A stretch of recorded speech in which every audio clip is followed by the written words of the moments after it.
அனைவருக்கும் வணக்கம். நேற்றைய முன்தினம் வைகுண்ட ஏகாதேசி உருவான வரலாறு குறித்து பார்த்தோம்.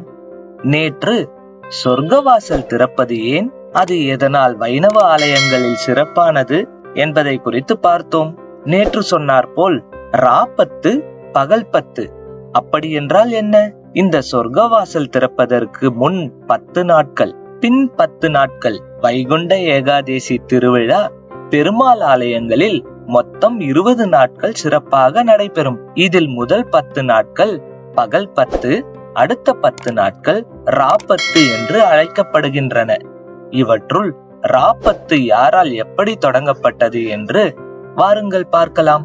ராப்பத்து ஆரம்பம். ஒரு சமயம் 12 ஆழ்வார்களுள் ஒருவரான திருமங்கை ஆழ்வார் நம்மாழ்வார் பாடிய திருவாய்மொழியை ஒரு கார்த்திகை மாதத்தில் பெருமாளுக்கு முன் பாடினார். அதில் மகிழ்ந்த பெருமாள் அவருக்கு காட்சி அளித்து உனக்கென்ன வரம் வேண்டும் என கேட்டார். தமக்காக திருமங்கை ஆழ்வார் ஏதும் கேட்கவில்லை.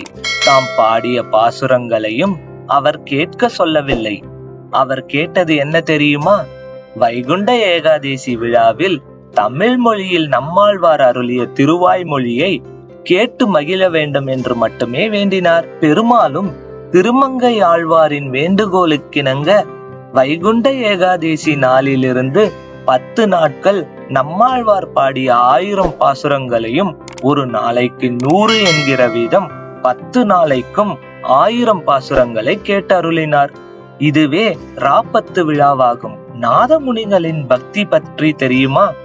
இவ்வாறு ராப்பத்து உற்சவம் பல காலம் நடந்து கொண்டிருக்கையில் காட்டு மன்னார் குடியில் ஒரு அவதார திருமகன் அவதரித்தான். அவரே நாதமுனிகள். சிறு வயதிலேயே பெருமாள் மீது பற்று கொண்ட இவர் ஒரு நாள் சில வைணவர்கள் நம்மாழ்வார்கள் பாடிய 10 பாசுரங்களை கேட்டார்.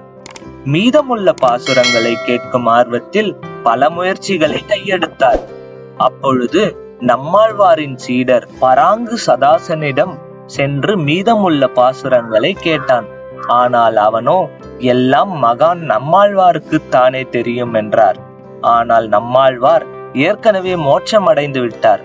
அப்பொழுதும் மனம் தளராத நாதமுனிகள் நம்மாழ்வார் மோட்சம் அடைந்த இடத்திற்கு சென்றார். நாதமுனிகள் அங்கு சென்றதும் என்ன நடந்தது என்பதை நாளை பார்க்கலாம். வைகுண்ட ஏகாதேசி, சொர்க்கவாசல் திறப்பு இவை அனைத்தை பற்றியும் நமது வீடியோவில் தெளிவாக பதிவிட்டுள்ளேன். அதை பார்த்து தெரிந்து கொள்ளுங்கள். இந்த வீடியோவும் பிடித்திருந்தால் உங்கள் நண்பர்களுக்கும் உறவினர்களுக்கும் ஆன்மீக பெரியோர்களுக்கும் பிரியர்களுக்கும் அனுப்பி வைத்து அவர்களுக்கும் தெரியப்படுத்துங்கள். நமது சேனலை இதுவரை சப்ஸ்கிரைப் செய்யவில்லை என்றால் சப்ஸ்கிரைப் செய்துவிட்டு அருகே இருக்கும் பெல் பட்டனை பிரஸ் செய்து கொள்ளுங்கள்.